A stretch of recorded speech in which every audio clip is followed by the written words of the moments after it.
Welcome back, America. We're here with my friend Ben Shapiro of the Daily Wire, the Ben Shapiro Show.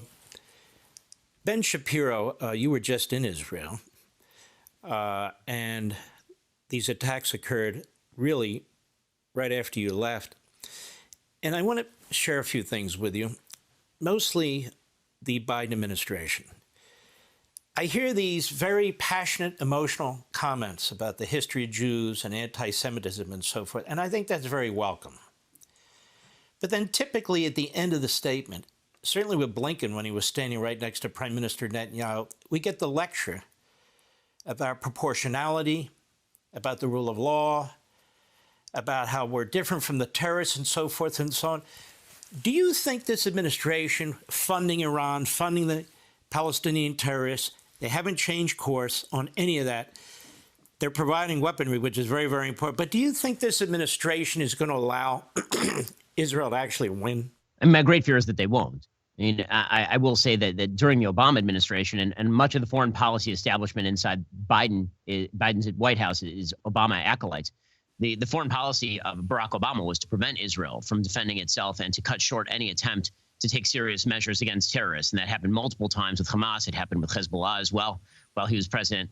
You know, if that carries forward into Biden, that's a real problem for the state of Israel. It's always sort of darkly hilarious when the State Department lectures people about human rights abroad, and then when they talk about how Israel ought to use restraint. Meanwhile, Israel is literally warning Gazan civilians to get out of the way, and Hamas is literally telling them to stay directly in the line of fire so they can maximize the civilian casualties for the cameras.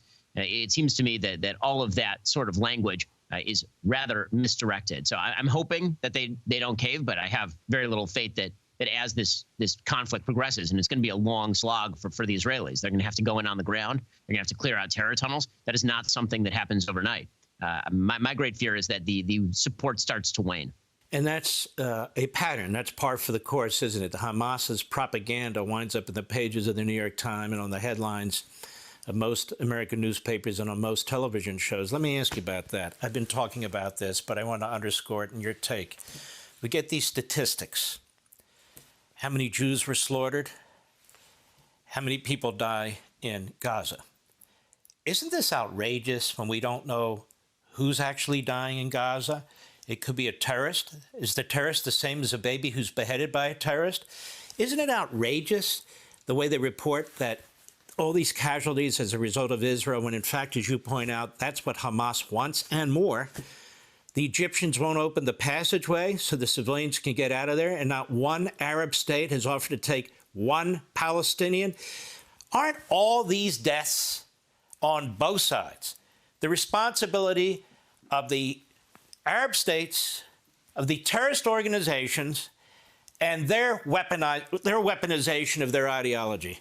100%. And that's the part that's always astonishing. And when you hear Israeli leaders being asked about civilian casualties in Gaza and they express astonishment that they're even being asked, the reason they're expressing astonishment is because they're the only ones in the region who seem to care about civilian casualties in Gaza. Again, they spent years dropping what they call knock bombs on the top of buildings to warn people inside to get out. And then Hamas will tell people to get back in. We have reports from Trey Yingst of Fox News telling Americans that Hamas is telling people to stay in the buildings that Israel has warned them to get out of. There are recorded phone calls that have been shown between the IDF and Hamas from a couple of years ago, where IDF is calling up members of Hamas and saying, get people out of the building, we're about to bomb it. And Hamas is saying, we want them in there because if they die, we get to show the cameras that they're dead. I mean, the idea that any of this is on Israel is absurd. I mean, the greatest and most ridiculous part of this, of course, is that if Hamas were to release the hostages, Israel already said they would turn back on the water and power. And yet there's every headline in the world saying that it's a cruel war crime for Israel to turn off the water and the power to the Gaza Strip. Nobody seems to care about pressuring Hamas to give up the hostages, which includes, by the way, over a dozen American hostages in custody of Hamas right now. So, again, the lack of moral clarity, it's an easy way out for a lot of morally vacuous people. Now, Ben Shapiro, speaking of morally vacuous people, Qatar, they are the home to leaders of Hamas who live in luxury, whose children have Lamborghinis, as is Turkey. Now, Hamas has slaughtered 27 American citizens, which is one of the greatest terrorist acts, obviously beside 9/11, in American history. And yet Qatar supports the leadership, and Qatar is now supposedly negotiating for our kidnapped Americans because Biden's asked them. Turkey also is the home to leaders of Hamas. Shouldn't we be demanding the extradition of these leaders of Hamas who killed 27 Americans and insist that Turkey and Qatar do that now, or we will sanction them?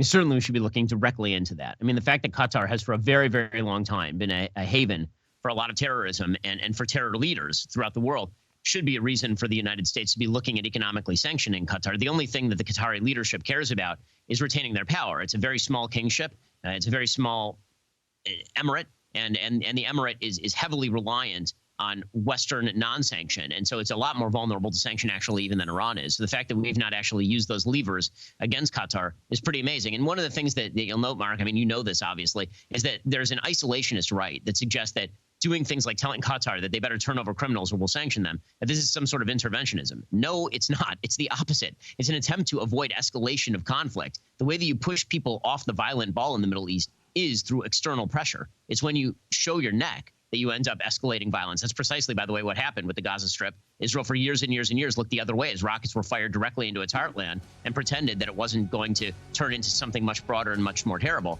And this is the result of that. There's a lot to be said for peace through strength. Yes, they're isolationists on the left and right, but unfortunately our enemies, including these terrorists, are not isolationists. Hey, Sean Hannity here. Hey, click here to subscribe to Fox News YouTube page and catch our hottest interviews and most compelling analysis. You will not get it anywhere else.